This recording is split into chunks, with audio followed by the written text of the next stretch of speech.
All right, so tonight I'm excited to present to you this keynote.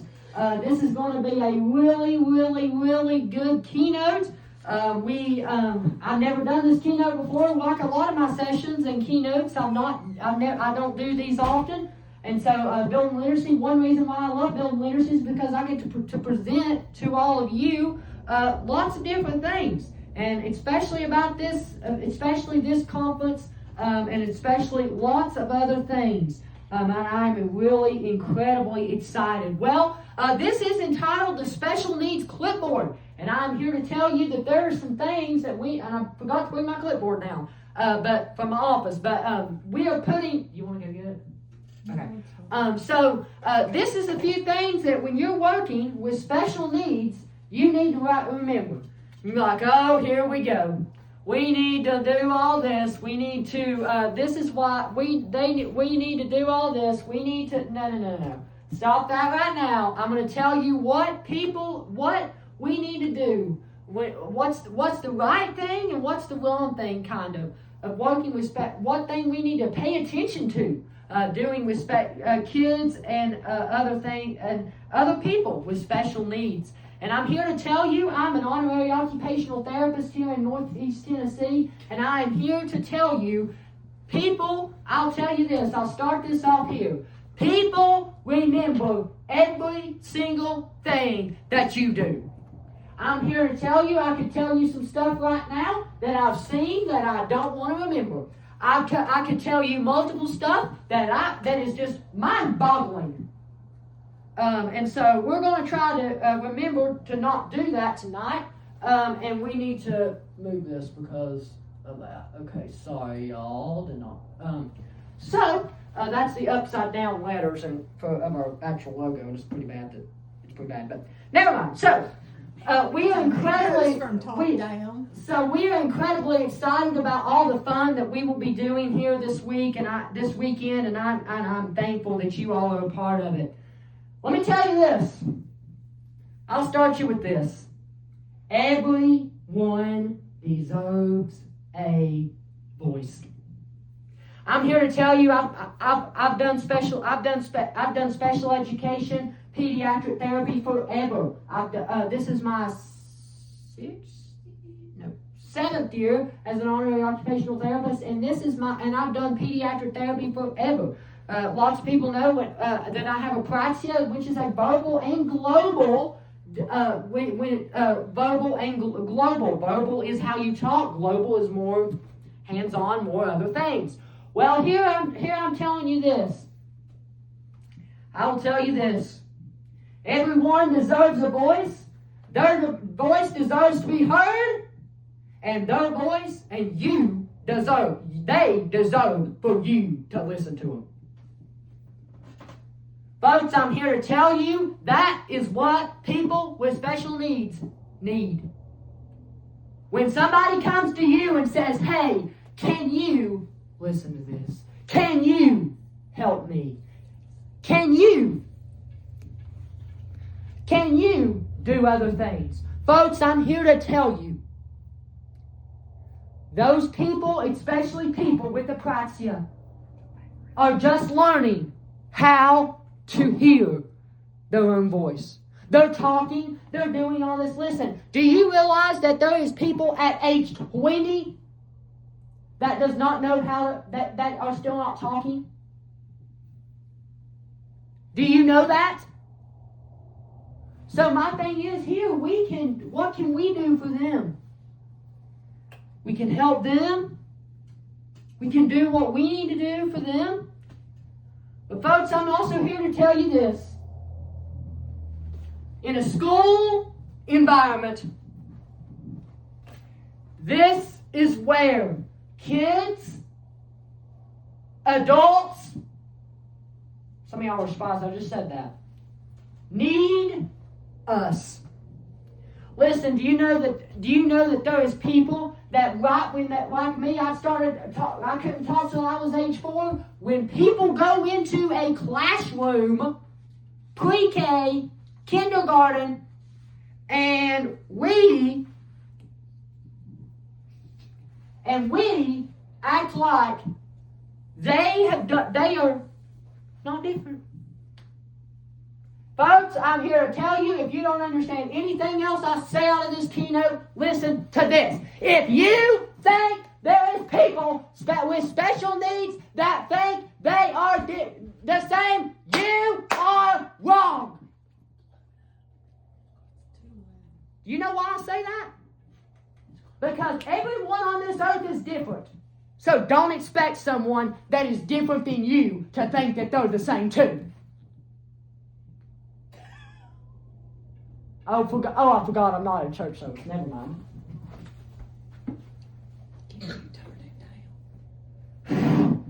Especially just rolling over. I think Mr. Max is going to tear the sound system. No, it won't. Where I'm going with this is, if you think they're the same as you, if you think they're not different than you, you are wrong. Do you know why? Because everyone in this earth is different, so you should acknowledge them as different. I'm telling you this. I've met people. I know what people say when they say, "Oh, you have." That sounds like Mickey Mouse. "Oh, you have high-functioning autism. How long do you have that?" And you tell them, and they're like, and then this is the one that gets me, which ain't true. I'm going to tell you why. "Well, you have apraxia. You can talk now, so you don't have it anymore."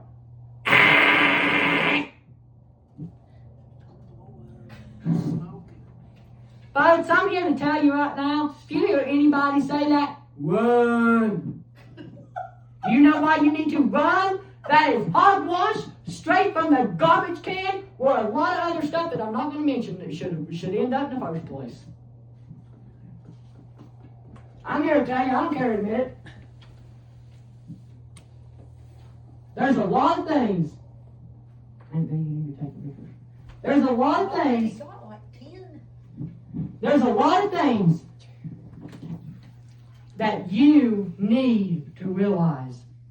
Because I'm here to tell you now. I'm here to tell you now that if you don't understand the importance of seeing those people with special needs, that's the first thing we need to put on our clipboard. That's the first thing we need to keep in our mind. Because I'm here to tell you that ask me how this goes into literacy. Hey, I'm here to tell you, if you think this does not go with literacy, I don't know what to tell you. Because listen, we're in a school, imagine this, we're in a school environment. You're in the United States, you were in second grade. You have been in an ESL class, which is an English as second language. English is not your first only language. English is your second language. You also have ADHD, autism, and a few other things. April rolls around. Well, no. Let's say fourth grade, because that's when state testing happens. State testing rolls around, and you say and the teacher says you have 4 hours to complete this.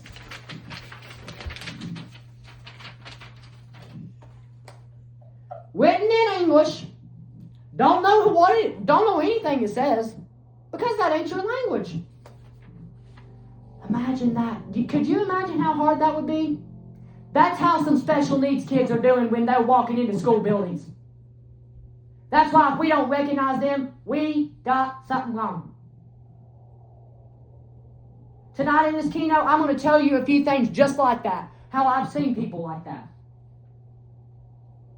But I'm telling you, this right here will help you if you let it. Because I'm here to tell you, hey, listen to this. Special needs is not just in kids. Amen. Yeah. Special needs is not just in kids. Hey, there's a lot of special needs that are for a lifetime. And so why do you think that's going to go away? Thank you.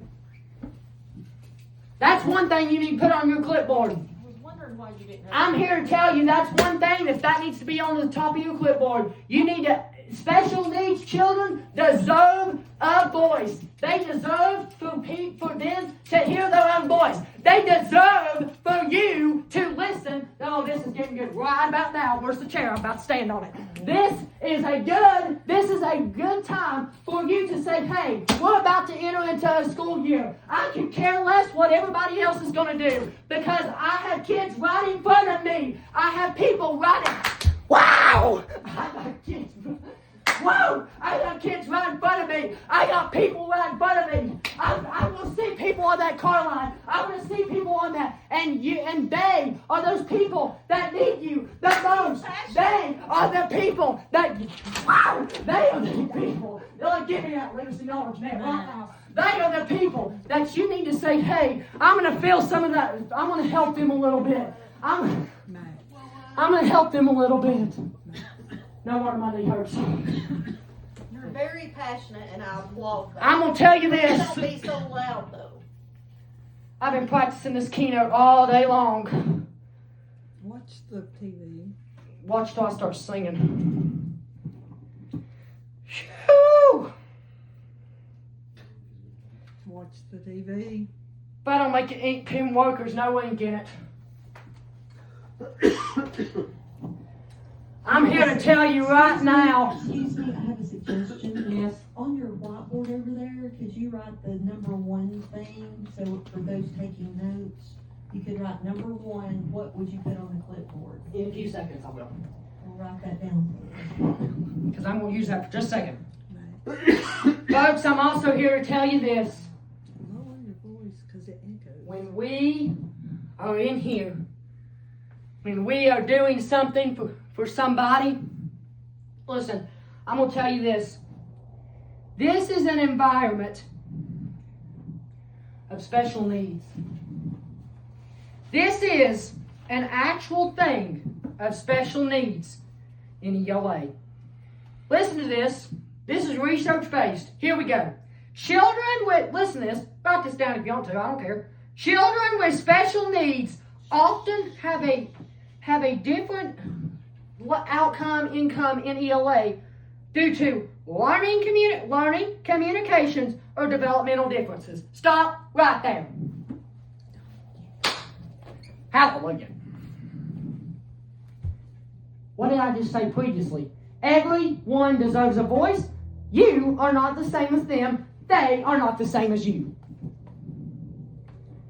They are not the same as you.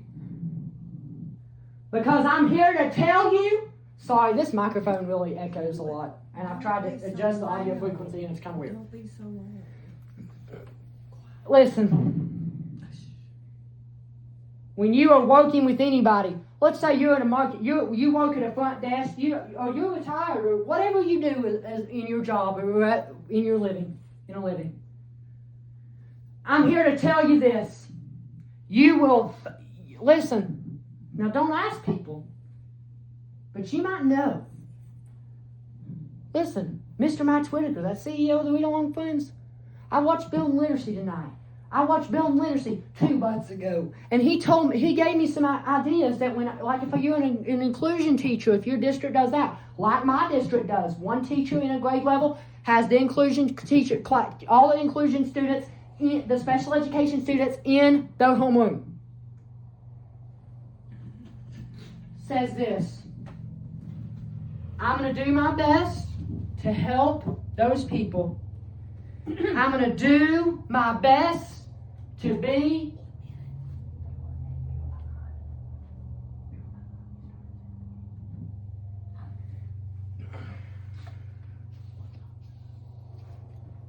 I'm going to do my best. I'm going to do my best when I know who those people are. I'm not going to outreach it. I'm just going to tell them. I'll tell you the story one time. I could tell you millions of teachers right now who I think of them often. They work at my school. They work at other schools in my district. Who I love them. And I'll tell you what they do. Because some of them have helped me doing stuff. Some of them have helped me when I need that. Some of those people have helped me when I need that. Hey, I saw on Instagram reel today that was so true. Be the teacher that notices the student when they're unnoticed. That's a good comment. Come on now. Yay. Hey, I'm here to tell you, you need to do that. I don't care who you are. I don't care if you teach. I don't care if you do pediatric therapy. You need to do that for anybody. You need to be able to notice whoever that it is. You need to be able to notice. You need to be able to notice who those people are, because they may need you to notice them for who they are at that specific time. Here, folks, I'm here to tell you now that if you did that, I would tell you now that would help you, and that would help them, that you know that you encouraged somebody, that you helped them, that you made them when they were having that bad day. I don't care if they were special needs or not, especially special needs, but whoever that is, you need to do that. Folks, I'm here to tell you as someone with special needs, that is important when people do that. That is important when people notice who you are. That is important when people notice. That is important when people notice who they are. That's important when people notice who you are. I'm good. When people notice who you are, how you help them, how they help you, how that is. Folks, I'm here to tell you, there is special needs people. Listen, I'm going to tell you this. This year I will be in a high school and an elementary school. I will tell you about something with a high school. That is the time for you to shine. Because I've seen it in all ages. When people's having a bad day, that teacher, that student, that therapist all comes helps them. Makes their day. Folks, hey, let me tell you this. No. Hey, let me tell you this. Hey, teachers, I'm looking at you. I'm not being this ugly, but I'm being completely honest. If someone says this to you, hey,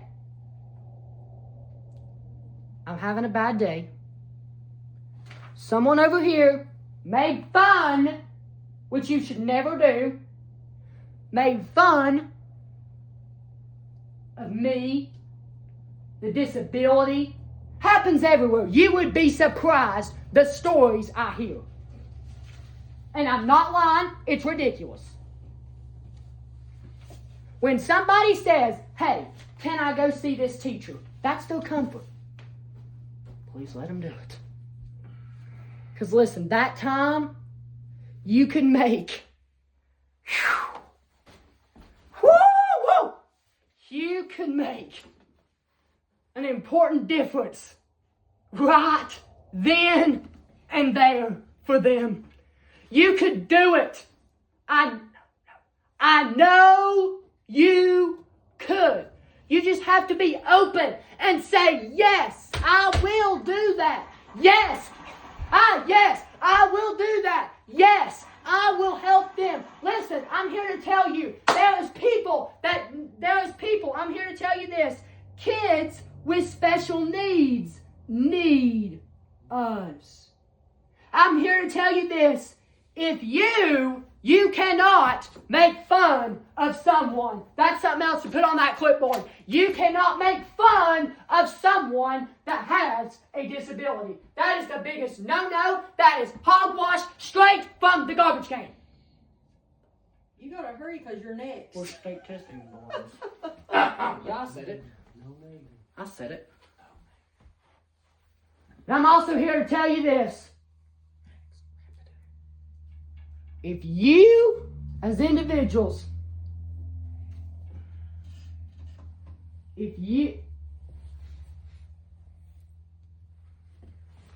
I just saw a comment I'm going to say right now. Be the voice for the voiceless. That was a comment just there. Absolutely. Because you have no idea. They get 2 comments. Special needs, anyone. They need that.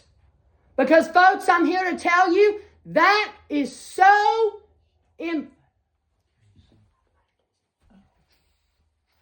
that is so important for you to know.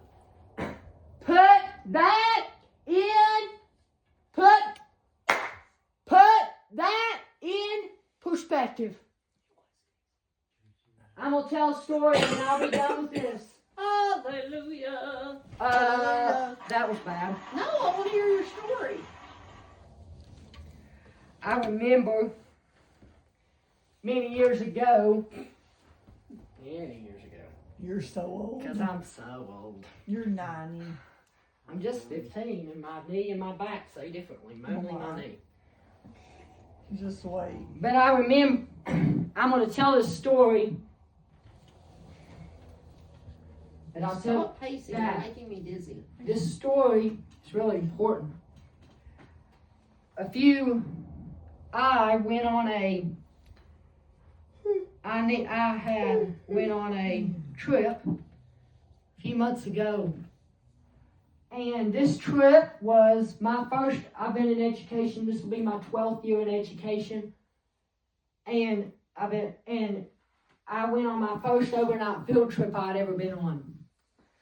The whole group hustled and bustled about it. They all were like, how can we ask him really nicely? Because they all knew I wouldn't do it. They just knew it. They said, how can we just hustle and bustle about it? And how can we try to get him to do it? How can we try to do it? Get him to do it. Well, they mentioned it the first day of school. This was this past year. Then at the middle of the year, we had a meeting about this. And I went to the meeting. I wasn't expecting I just kind of went. I didn't really know what to expect. I just kind of went because it was a grade level meeting. All the parents were there. I wanted to see people. I just wanted to just be there and see. Then when people started talking about this trip and talking about this, I started to wonder. Well, I wonder if I could do it. I wondered if I could do it. And I told that one of the teachers that was going, and I said, I wondered if I really could do it. And he said, Mr. Mike, I can guarantee you could. That's a good teacher. Fast forward a month later, they asked me again.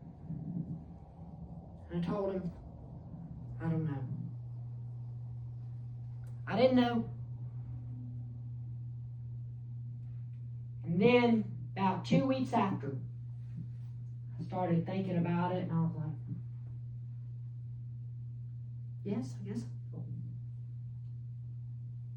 So I surprised this teacher, and I surprised the other teacher, and it was this big thing, because I told them all about it, right? But then, so I told the grade level that next day. I told the grade level because everybody was unexpected about it. I told the grade level, and that place went bonkers. Bonkers. And I was like, oh no, what have I got myself into? Well, fast forward, that was the month of the 5th anniversary celebration and their Privacy Awareness Day. We left May 14th and we got back 2 days after that. That was a Privacy Awareness Day. And right when I put that keynote, that webinar out, their Privacy Clipboard, I told them that I put that out there. And I said that, and I put that out there, and I had people watching this on the bus. Some more like friends and students that I'm really close with was watching this. You know, on a Privacy Awareness Day, you wear blue. I had a lot of people that was wearing blue, which I like, which was really good. But what all I'm saying is this is,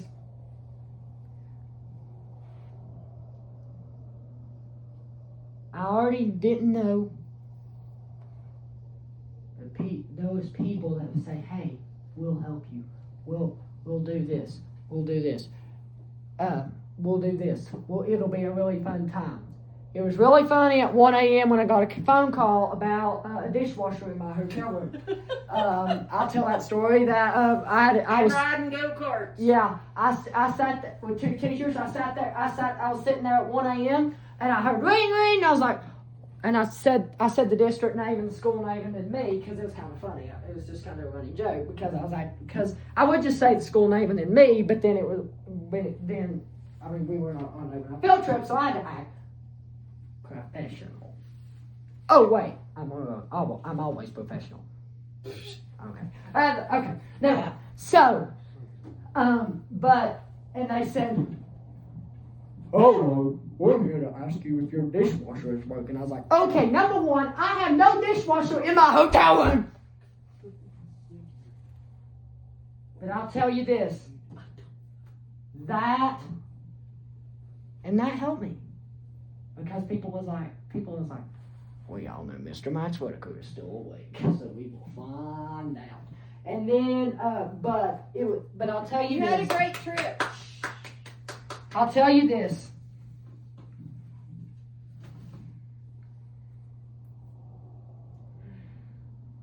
There's lots of things I wish I could tell you all night. Maybe tomorrow night I've got a keynote, another keynote that is entitled How Does Children Learn to Read? And that keynote is going to be more scientific. But I'm going to tell you this. Can you go get me What? Band-Aid? So, 1 second, I'm going to have so if you'll just listen to me real quick.